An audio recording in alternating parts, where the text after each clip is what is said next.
STP 상태라는 거는 표준 상태라 그랬죠. 그래서 온도가 일정하고 압력이 일정한 상태에서 이제 기체들이 어떤 움직임들을 우리가 볼 건데, 우리가 보통 0도씨 일기압을 STP 표준 상태, 그래서 표준 상태의 온도와 압력이라고 표현을 하는데, 0도씨라는 거는 우리가 273을 더해서 절대 온도로 표현을 하죠. 여기 온도 단위가 달라졌습니다. 273도 또는 압력 단위는 좀 몇 가지 다양한 압력 단위가 있었는데 1atm을 사용하기도 하고 101.325 킬로파스칼 또는 760mm Hg나 760 토르라는 단위를 사용을 하죠. 그래서 이제 이렇게 정해진 어떤 표준 상태에서 기체들이 어떻게 활동하는지를 보는 건데, PV는 nRT에 의한다면 RT분의 PV는 1몰의 상태에서 이렇게 이상기체라면 쭉 1로 일정해질 거예요. 그런데 대부분의 실제 기체들은 이상성에서 이렇게 좀 벗어나고 있는 경향을 보이고 있다 그랬죠.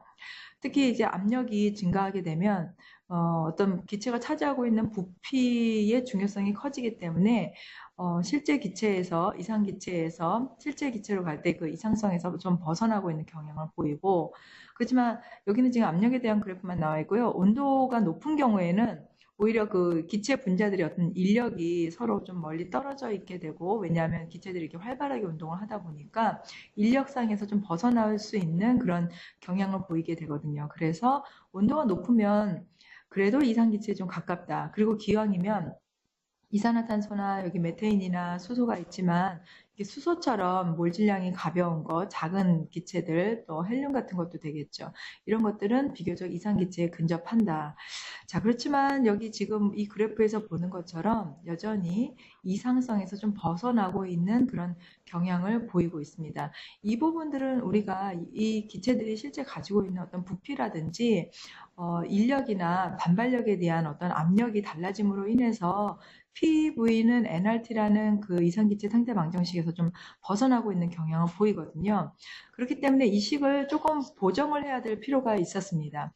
이 식을 보정하기 위해서 나온 식이 우리가 보통 얘기하는 반데르발스 식이라고 얘기하죠. 반데르발스라는 이퀘이션 방정식이 있는데, 예를 들어서 압력을 중심으로 우리가 표현을 하면 부피분의 nRT가 이상기체에서 반데르발스식, 이상기체 상태 방정식이 될 거예요. 이때는 인력도 작용하지 않고 기체 부피도 무시할 수 있을 정도로 작다라고 볼 수 있지만, 그러나 실제로 기체들은 부피를 차지하고 있죠. 그렇기 때문에 이 부피가 차지하고 있는 부분만큼은 또 빼줘야 된다. 그 차지하고 있는 부피가 실제 부피는 용기의 부피에서 분자가 진짜 기체 분자가 차지하고 있는 요 작지만 요 부피들 있죠.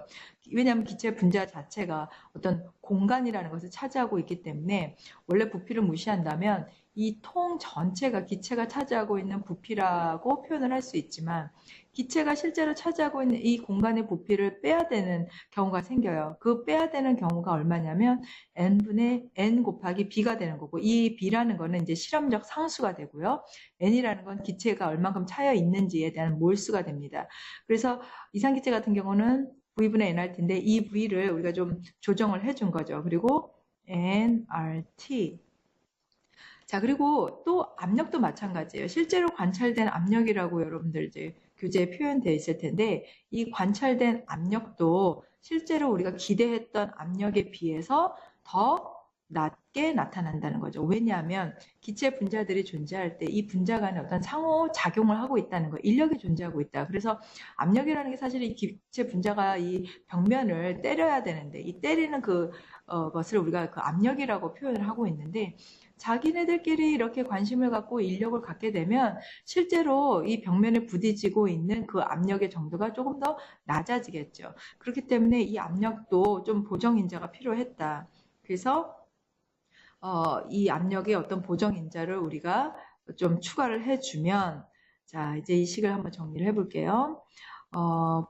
부피에서 우리가 기체 자체가 차지하고 있는 부피를 빼주고, 그 다음에 실제로 기체가 차지하고 있는 그 우리가 기대했던 압력은, 또 역시 기대했던 압력은 실제로 우리가 관찰됐던 압력보다 작기 때문에 이렇게 보정값을, 압력에 대한 보정값을 줍니다. 이게 이제 보정 압력이 되는 거고요. 여기에서 나오는 A도 역시 상수가 되겠죠. 여기서는 지금 만약에 이 일정한 부피 안에서 이 몰수가 증가하게 되면 이게 기체 분자들의 어떤 농도가 되는데, 이게 이제 많아지게 되면 많아질수록 상호 간의 인력이 더 많이 작용할 거예요. 이제 여기 변수가 더 많아지겠죠.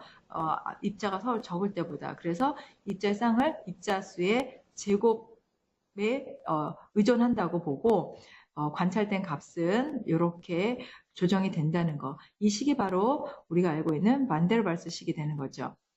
그래서 이제 여기 정리된 식입니다. 앞에서 우리가 표현했던 것들을 좀 잘 정리한 표현을 보면 이것이 압력과 부피, 그래서 어떤 상호 간의 어떤 인력이라든지 인력이 작용하기 때문에 압력이 좀 작아졌었고, 기체 분자가 차지하고 있었던 그 실제 부피 공간을 빼야 되기 때문에 또 부피도 이렇게 조정해 줌으로써 반데르발스 방정식을 만들 수 있었다.